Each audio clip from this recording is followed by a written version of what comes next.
The Mandalorian Episode 4 Sanctuary. So this episode, of course, I would say is the start of, things on a slight decline. For me personally, I love the episode, but of course, having seen the whole season and watched, a ton of other people's reviews, 4, 5, and 6 are the 3 episodes that are definitely the story of the week episodes. They are not like the big overall, overarching story thing, but I feel like each episode has something important that's going to last for like the rest of the series.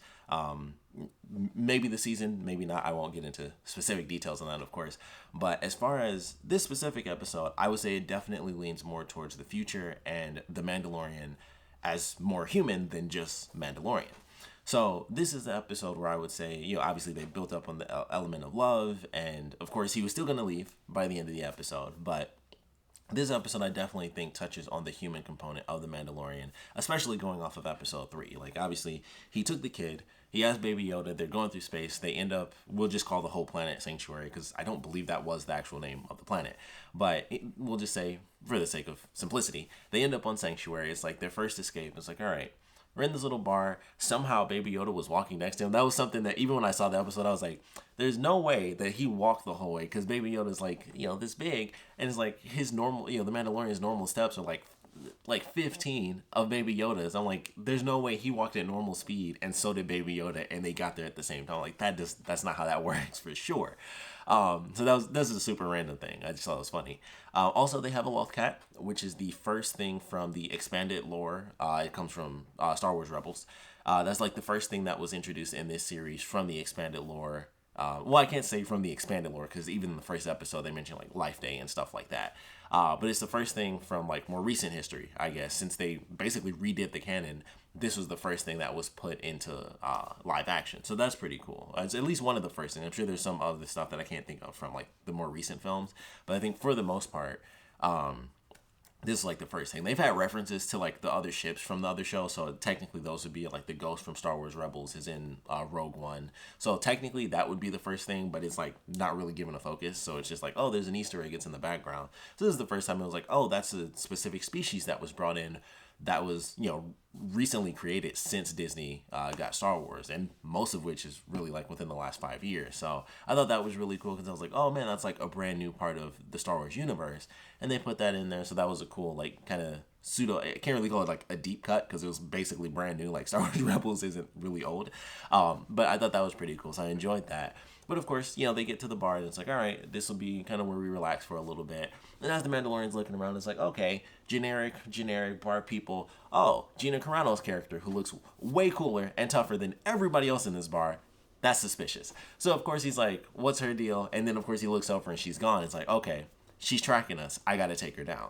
So they have a cool fight, which was great because Gina Carano was an MMA fighter.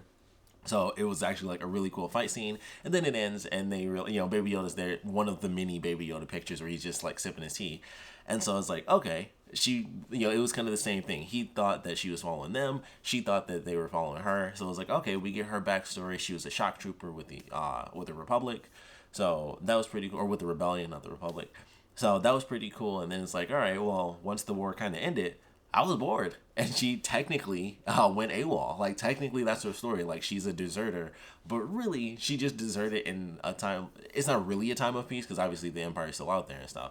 But it was like she kind of deserted because she was like, well, this is effing boring now. I was like blasting, I was blasting stormtroopers and junk left and right, and now I'm just kind of like, basically she was the soldier put on desk duty, and it was like, this effing blows. And so she just took off and was like, I'll just live in peace then. Like, I'd rather live in peace and be bored than be actually bored doing work. So she took off, and I was like, oh, that's interesting. Like, she left because it was like, the war's over.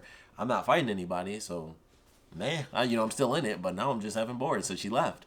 I was like, that's interesting. It was pretty cool. So of course, it's like, all right, this is kind of how things are going on this town. It's like, you need to take off because I was here first. I can't have people coming after me. You don't want people coming after you, but I was here first. And it was like, fair enough. And I thought that was kind of cool. It was just like, they have their conversation. She was just like, I was here first. And he was just like, yeah, that's fair. And so it was like, all right, guess we're going to find another spot. And I thought that was kind of cool. It was just like, it was simple. They didn't try to, they didn't make a complication out of it. It was just like, yeah, that's fair. You're in hiding. We're in hiding. It's even riskier for both of us to be here, of course. So it's fair. You had it first. we'll take off. And so, of course, as they're taking off, it's like, all right, the villagers come in, because, of course, we see them in the beginning who get totally attacked by straight up orcs. Like, it was just straight up, like, it didn't feel like Star Wars. It was like, this is Lord of the Rings. They just look like orcs. But, those villagers end up finding the ship, and it's like, hey, we need your help. Like, they realize he's a Mandalorian. So it's like, hey, we need your help. And of course he's like, whatever, I don't care. And then it's the free lodging thing is like, oh, okay, maybe we can do that. So they end up doing that. He ends up bringing in Cara Dune for extra help. So they get to the village. They help kind of toughen up everybody. The one person who gets no backstory is like the coolest person ever, and it's of course the woman with the child. So it's like, all right, that's the element that I think is going to come into play in the future. One of the big comparisons for this episode is it's Seven Samurai. For those of you who haven't seen it, Magnificent Seven. I'm sure there are other things that copied Seven Samurai, but Seven Samurai, an amazing film. I'm sure Magnificent Seven is good as well. But it's some tough people go to a village and they help the people because they can. Even though technically there's other reasons there, obviously the lodging and stuff. But there's always the one character that falls in love with one of the people in the village, and of course with the show being The Mandalorian, he's the one that falls in love, sort of.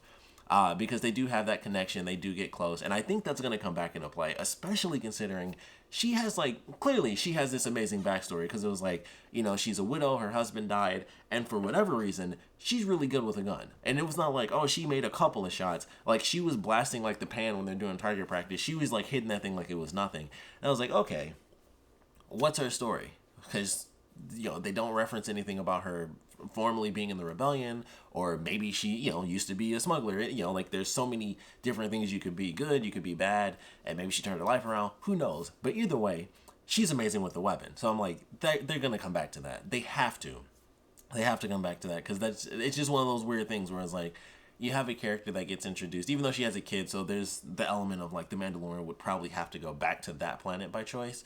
So they could leave her out, but at the same time, when you do so much with that, regardless of who ends up writing, hopefully, at least, admittedly, if you've seen the Star Wars films, it tends not to matter what the last person wrote, depending on who you are. But I would personally say, considering what was put into this, if we don't have the same writers in season 2, that's still something that could come into play. It might not be in season 2, but that's still something that I think would come up, because it's like, all right, clearly they made that bond between these two characters, and she's also tough. That was two things that they introduced, is someone who can make the Mandalorian vulnerable, but who's also, she might not be as tough as him, but clearly she's got some skills. So I was like, okay, that's something that didn't really go insanely far in this episode, especially with it being short. I think this was the first episode that was just way too short. I think the first 3 were good.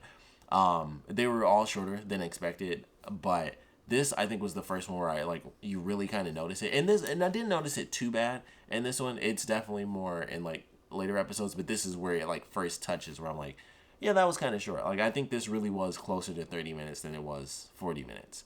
And that just kind of sucks. I think this may have been the shortest one, actually. It was either this one or maybe the next one were the shortest 2 episodes or something like that. But it was definitely one of those things where it's they kind of go through it. They go from one scene to the next, and it's like, oh, we've been here a week, that sort of thing. So it was okay, they went through, they did the training, of course they have the montage, but it's yeah, we've been here a week and stuff like that. So they've been bonding, all the kids playing with Baby Yoda and stuff, and he's being cute and Baby Yoda. And so of course that's when the attacks really come into play, and the action I thought was really good. We have the ATST, and the way they did it with basically it has red eyes, it was more menacing. I thought that was really unique. I know some people didn't like that based on some reviews I saw. I loved it. I was that's a really cool take on it, to make it seem more alive. There's people, obviously there were people in it, but to make it seem more alive, it has the red eyes in the night and stuff like that. So when it comes out of the darkness, you see the red eyes first, it's a monster. And I was that's really cool. I like that idea, turning something mechanical into something, something real, something more alive. So I thought that was really entertaining. The action, of course, was good in general. You have the Mandalorian and Gina Carano's character, who is Cara Dune. So you have the Mandalorian and Cara Dune. They go in, they have a cool action sequence. They blow up some stuff, and then of course it's all right, we'll set up these traps. When the ATSD comes in, we'll blast it. We'll get it to walk forward. Then it'll fall in. Then we'll destroy it. Stuff like that. And of course they're fighting, and then the ATSD comes in. It's it didn't stop. So of course they have to go through the normal motions, where it's all right, obviously something's gonna go wrong, and so you have to make it go right. And I thought it was cool. You know, they have the characters going. It's like, all right, you stay here. I'm going to do this. Watch these characters. You guys do this thing. Like, fight back in this and that. And, of course, they come out on top and it was successful. But I thought it was a really good action sequence. I really enjoyed the way it played out. And then it was like, all right, save the village. Everything's good. And the Mandalorian decides he's happy here, but it's not my life. Not yet, at least. Like, that might be an end of the series type thing where he goes back to that planet. It might be like at the end of the series, we might never see this woman again. And it's just like at the end of the series, he goes back and it just works. But at this point, he's like, you know, the kid's happy here. I'm going to leave him and, you know, I'm going to head out. So he's, you know, he's saying his goodbyes. And then they show this guy who had like one of the trackers and he's about to kill Baby Yoda. But of course, Cara Dune ends up killing him. And it's like, all right, if they tracked us down, even though it took a week, if they tracked us down, they can do it again. So I got to take the kid. And, you know, we both have to take off. So of course he ends up leaving. But it was, you know, it was a good standalone episode that I feel like will come back in the future, specifically because of that woman. And of course, Cara Dune is going to show up later in the show. So, you know, that's obvious. But specifically for that woman, I'm like, they're gonna. I would assume at least they're gonna do something with that. So I'm curious to see how that'll play out. I don't think it'll be the biggest part of the series going forward. You know, season 2 or, you know, however many seasons we get, season 2, 3 or whatever.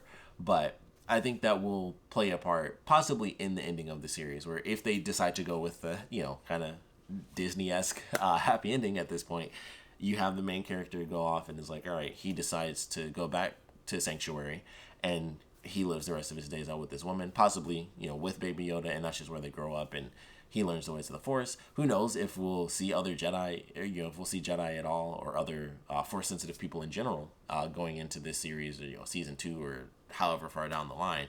So that'll be interesting to see just for the development of Baby Yoda as a character. But yeah, it'll be interesting to see how that plays out. But I definitely enjoyed this episode. Love the aesthetic for the ATST, where, you know, like I said, the red eyes, very unique. So I just enjoyed that as a whole. But all in all, it was a fun episode. It was the village defense episode. It was definitely like, you can just see, like, this is this thing, you know, a million times over, like a lot of westerns and stuff like that, samurai stuff. So like, you definitely see it in this episode without a doubt. It's like, this is the episode for sure. I think above all else, I think this was the episode that was like, here's this genre, and here you know, here's like basically this many movies condensed into this one episode, because that's exactly what it was. It was Seven Samurai, Magnificent Seven.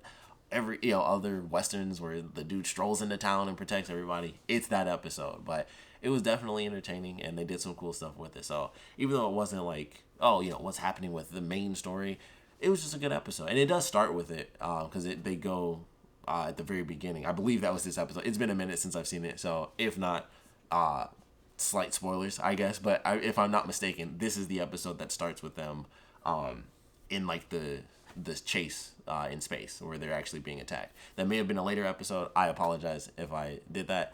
So sorry about that, but it's legitimately like, it's the opening, so it's not really a spoiler. But yeah, whether it is or isn't, this was the first episode that was kind of just like, all right, here's just a cool episode, and it was definitely cool. So I was totally fine with it. I wasn't like, oh man, they didn't do this or they didn't do that. It was totally fine. And then of course, like most episodes, it wrapped around at the end where it came right back to, of course, him taking the kid. Eventually they did end up getting hunted down, and then it was like, all right, can't stay on this planet, and then you take off and go to the next place. And that's just kind of how it went. But enjoyed the episode. Of course, we'll love to know what you guys thought about it, so please put your comments down in the comment section below. Let me know your favorite parts about it, your least favorite parts about it. And I would love to know what you guys thought about the design of the ATST, where it has like the eyes and they kind of make it seem like it's an actual creature and not just something being controlled by someone else. Like I said, personally, I love that idea. I heard that some people didn't so much, so I would love to know your thoughts on that and how they kind of made it something different. It wasn't just like, oh, they're, you know, Return of the Jedi, they're all over the place on the forest moon of Endor, and they're just, you know, Ewoks are knocking them down. It's like, oh, let's throw some logs under their feet and knock them down. So, you know, those, they're a dime a dozen, but it's like, this is after the war, and these are like orcs. I'm just going to call them orcs. These random orcs somehow picked up this thing, and that's a big deal to have on this planet that seems to have nothing. Like, even when they're flying around this planet, it seems like it's that spot where the bar is, and it's that town. Like, obviously there's other stuff. There's so many different species there. I'm sure there are other places, but based on how they show it, they make it seem like it's the bar, and then it's that village. And the village was like a day away from where like the Mandalorian ship was. So like, even those two spots are really far apart. So like, the way they show that planet is like, there's hardly anyone actually living there. and whatever it used to be for the Empire is gone, and then these orcs pick it up, and it's like there's one ATST, and that's a big thing to, you know, kind of come up against when you're not prepared. Even if you are prepared, you know, that's still a big thing to come up against. So I thought it was a cool way to kind of make it into something new and even more menacing. So I would love to know your thoughts on that, and of course the episode in general. So please put your comments down in the comment section below, and of course, thanks for watching.